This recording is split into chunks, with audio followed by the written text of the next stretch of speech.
Hi friends, Steve Russell with Evergreen Digital Showroom.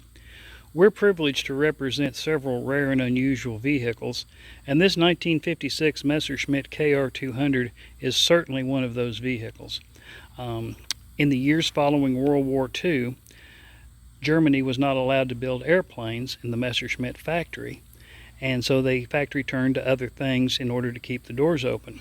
One of their aircraft designers, a gentleman by the name of Fritz Fend, came up with this design for a three-wheeled vehicle that Messerschmitt began producing, and in 1956 this one was one of the ones that came off of their line.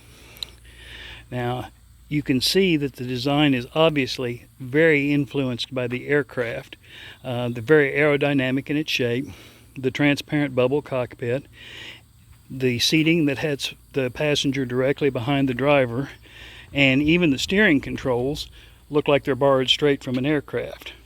Now, one of the more interesting things about this particular vehicle is that it's powered by a 191cc two-stroke V motor that has two sets of points, and in order to go in reverse, you simply switch the points from one to the other.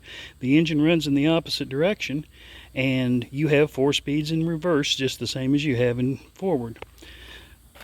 This particular unit, based upon the paint job and the shade and some of the instrumentation, is designed for export and was brought to the U.S. and sold in California.